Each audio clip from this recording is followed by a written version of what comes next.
আসসালামু আলাইকুম। মুরগির মাংস আমরা সবাই খাই আর সব সময়ই খাই। তবে এই রান্নাটা যদি একটু ভিন্নভাবে হয়, যার স্বাদে অসাধারণ আর লুকটা হবে জাস্ট জিভে পানি নিয়ে আসার মতো লুক। তো এখানে আমি মুরগির মাংস নিয়ে নিয়েছি আর রেগুলার কাট করেই কেটে নিয়েছি। আর এখন এই মাংসটাকে ম্যারিনেট করে নেব। তার জন্য বিশেষ কিছুর দরকার নেই। লেবু আমি একটার অর্ধেক নিয়েছি আর এর ভিতরে দিয়েছি হচ্ছে লবণ, হলুদ আর চিপড়ে যে লেবুর রসটা আছে সেটাই দিয়ে দিচ্ছি। দিয়ে সিম্পলভাবে এটাকে আমি ম্যারিনেট করে নিচ্ছি। তবে তোমরা চাইলে এখানে একটু ঝালের গুঁড়ো অ্যাড করতে পারো, এতে কালারটা আরও দুর্দান্ত আসবে। কথায় বলে যে জিনিসের দেখতে সুন্দর হয় না সেটা কিন্তু খেতেও ভালো লাগে না, আর যার কালার সুন্দর হয় সেটা কিন্তু দেখেই জিভে পানি চলে আসে। তো যাই হোক, এটাকে এখন ভালো করে সব কিছুর সাথে মাখিয়ে নিয়ে এটাকে রেস্টে রাখবো মিনিমাম 15 মিনিটের জন্য। আর এর মধ্যে আমি একটা মশলা রেডি করে নেব। তবে তোমরা কিন্তু এই সিম্পল রান্নাটাও করে খেতে পারো খুবই অল্প সময়ের মধ্যে। তো এখানে যে মশলাটা আমি করে নেব তার জন্য আমি একটু জয়িত্রী নিয়েছি, 2টা এলাচ নিয়েছি, কিছু নিয়েছি কাঠ গরম মশলা যাকে বলে, লবঙ্গ নিয়েছি আর নিয়েছি গোলমরিচ। এখানে আমার যতটুকু মাংস আছে তার বেসিসে আমি মশলাটা দিয়েছি। তবে মশলাটাকে কিন্তু না টেলে না ভেজেই গুঁড়ো করে নিতে হবে। তারপর একটা ফ্রাই প্যানে আমি তেল গরম বসিয়ে দিয়েছিলাম, দিয়ে তেলটা গরম হলে ম্যারিনেট করে রাখা মাংসগুলোকে এই যে দিয়ে দিচ্ছি। মাংসগুলোকে বেশ সুন্দর করে কিন্তু একটু ভাজা ভাজা করে নিতে হবে, তবেই মাংসের আসল টেস্টটা আসবে। তবে তোমাদের আবারও বলি, এখানে তোমরা ঝালের গুঁড়াটাও অ্যাড করবে যাতে কালারটা আরও লোভনীয় হয়। তো যাই হোক, আমি দেখো এই 3 থেকে 4 মিনিট মতো রেখে এক সাইড একটু ভেজে নিয়েছি, এখন উল্টে দিচ্ছি। তবে তোমরা যারা আছো বন্ধুরা এরকম দুর্দান্ত স্বাদের রেসিপি খুঁজছো কম মশলায় কম সময়ে, তারা কিন্তু যেমন খুশি তেমন রান্না চ্যানেলটিকে সাবস্ক্রাইব করে রাখতে পারো। এছাড়া পাশে থাকা বেল আইকনটিকে প্রেস করে রাখতে পারো যাতে পরবর্তী ভিডিও আপলোড হলে সবার প্রথমে নোটিফিকেশন পেতে পারো। তো দেখো এখন এই যে উল্টে দিচ্ছি একে একে। তো বেশ সুন্দর করে কিন্তু আমি এই মাংসগুলোকে ভেজে নেব। তোমরা তো মাংস অনেকভাবেই রান্না করো, বাট আজ আমি যেভাবে রান্না করছি তোমরা কিন্তু এভাবে একবার রান্না করে দেখতে পারো। আশা করছি তোমাদেরও অনেক বেশি ভালো লাগবে। তো মাংসটার কালারটা যাতে লোভনীয় আসে তার জন্য কিন্তু অবশ্যই এখানে মাংসটা বেশ দারুণভাবে ভেজে নিতে হবে।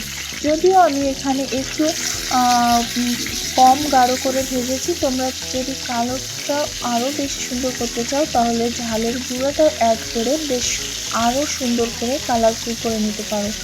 তো দেখো এই যে এই পর্যায়ে আমি মাংসটাকে নামিয়ে নেব।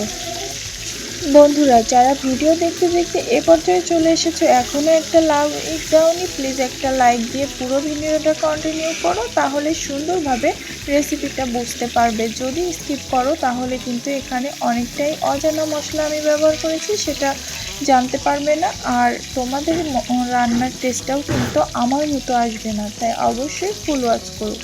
তো দেখো আমি মাংসগুলোকে বেশ ভালো করে ভেজে নিয়ে নামিয়ে নিয়েছি, আর ওই একই তেলে এখন একটা মিডিয়াম সাইজের পেঁয়াজ কুচি দিয়ে দিচ্ছি। আর এই পেঁয়াজ কুচিটা দিয়ে বেশ কিছু সময় ধরে এটাকে আমি ভেজে নেব।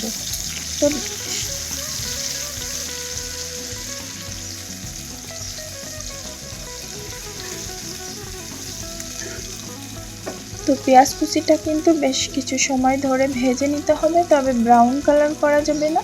ব্রাউন কালার হতে শুরু হবে এমন পর্যায়ে আসলে কিন্তু এর ভিতর আমি বাকি মশলা অ্যাড করে দেব। তো দেখো এইভাবে এতটুকু ভাজাই শেষ। এর ভিতর আমি এখন আদা রসুনের একটা পেস্ট ব্যবহার করছি, আর আমি এখানে আমার মাংসের পরিমাণ হিসাব করে ব্যবহার করেছি, যেহেতু আমার মাংসটা কম পরিমাণে তাই আমি সব কিছু কম ব্যবহার করছি। তোমরা যদি এই প্রসেসেই অনেক বেশি মাংস রান্না করে থাকো তাহলে কিন্তু সেমভাবে করে নিতে পারো। একটু পরিমাণ বাড়িয়ে দিয়ে। তো দেখো এরপর আমি এখানে টমেটো সস আর সয়া সস মিক্সড করে রেখেছিলাম, সেটাই ব্যবহার করলাম।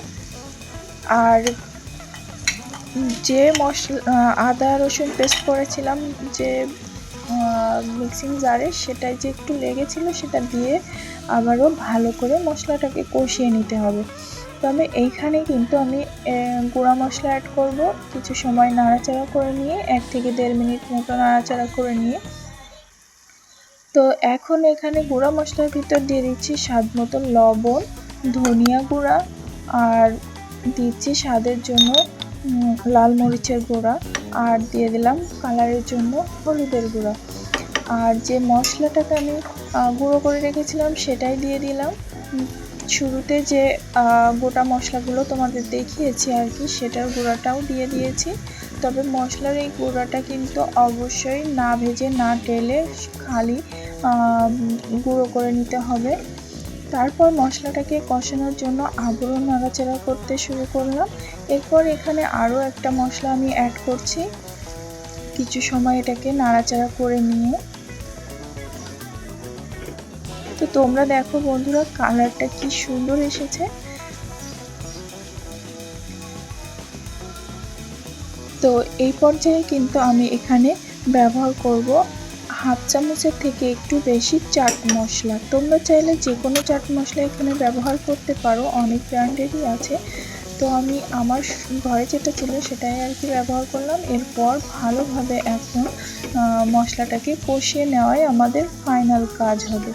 মশলাটা যত বেশি সুন্দর করে কষাতে পারবে, মাংসের টেস্টটা কিন্তু তত বেশি সুন্দর আসবে। তো আমি এই পর্যায়ে এটাকে নাড়াচাড়া করে নিয়ে কিছু সময়, মানে 1 থেকে 1.5 মিনিটের জন্য মাংসটাকে মশলাটাকে ঢাকা দিয়ে কষিয়ে নেব। তো এখন এটাকে ঢাকা দিয়ে দিচ্ছি, আর 1.5 থেকে 2 মিনিট পর ফিরে আসছি। তো দেখো এখান থেকে মশলা থেকে তেলটা ছেড়ে দিয়েছে, মানে মশলাটা পারফেক্টলি কষিয়ে নেওয়া হয়ে গেছে। তো এখন আর আমি এটা বেশি নাড়াচাড়া করবো না, এর ভিতরে দিয়ে দেব ভেজে রাখা মাংসগুলো। তো দেখো ভেজে রাখা মাংসগুলোকে আমি অ্যাড করে দিচ্ছি। তবে এই রান্নায় চাইলে তোমরা ঝোলটাও মানে পরিমাণটা বেশি রাখতে পারো, আবার একেবারে কষা কষাও করতে পারো। তো আমি এখানে একটু কষা কষাই করে নেব, যার জন্য বেশি ঝোল এখানে অ্যাড করব না। জাস্ট মাংসটা ভালোভাবে কুকড হয়ে যায় তেমন পরিমাণ ঝোল এখানে আমি অ্যাড করে দেব। তো দেখো এখন আমি অল্প করে প্রথমে ঝোলটা আমি দিয়ে দিয়েছি, তারপর আরও একটু এখানে ঝোল অ্যাড করব, একটু নেড়ে চেড়ে নিয়ে। ভাত বলো, পোলাও বলো, রুটি কিংবা পরোটা, সব কিছুর সাথেই কিন্তু এই মাংসের রেসিপিটা বেশ জমে যাবে। ছোট বাচ্চারা যদি এটা খেতে চায় তাহলে ঝালের পরিমাণ কমিয়ে দিও। এছাড়াও আমি ঝালটা বেশি পছন্দ করি, তাই এখানে ঝালটা বেশি ব্যবহার করেছি। তোমরা কিন্তু তোমাদের টেস্ট অনুযায়ী ঝালটা অ্যাড করে দেবে। এখন এটাকে ঢাকা দিয়ে আমি রেখে দেব প্রায় 10 থেকে 12 মিনিটের জন্য। ফিরছি 10 থেকে 12 মিনিট পর। তো দেখো এখানে পানিটা বেশ অনেকটাই শুকিয়ে গেছে। তোমরা যারা ঝোল খেতে পছন্দ করো, মানে গ্রেভি রাখতে চাও, তারা কিন্তু এ পর্যায়ে এটাকে নামিয়ে নিতে পারো। তবে আমি আরও একটু সময় এটাকে রান্না করব, যাতে আরও একটু ঝোলটা কমে আসে আর মশলা ফ্লেভারের হয়। তো দেখো এই যে প্রায় আরও 5 থেকে 7 মিনিট মতো এটাকে আমি নাড়াচাড়া করে নিয়েছি। নেওয়ার পর এখন গ্যাসের ফ্লেমটাকে অফ করে দিয়েছি। দেখো আমি এরকম একটা টেক্সচারে আসলে এটাকে নামিয়ে নিচ্ছি। কালারটা জাস্ট ফাটাফাটি হয়েছে বন্ধুরা, আর খেতে তো এতটাই স্বাদের হয়েছিল কি বলবো। তো চলো তোমাদের পরিবেশন করে দেখাই এখন এটাকে। তোমরা তো নিজেরাই দেখতে পাচ্ছ কতটা লোভনীয় হয়েছে দেখতে। আর খেতেও মাশাআল্লাহ অনেক টেস্ট হয়েছিল। বাই দ্য ওয়ে, আজকের ভিডিও এ পর্যন্তই। দেখা হবে নেক্সট এপিসোডে নতুন কোনো রেসিপির সাথে। ততক্ষণ পর্যন্ত সবাই ভালো থেকো, সুস্থ থেকো, যেমন খুশি তেমন রান্নার সাথে থেকো। আল্লাহ হাফেজ।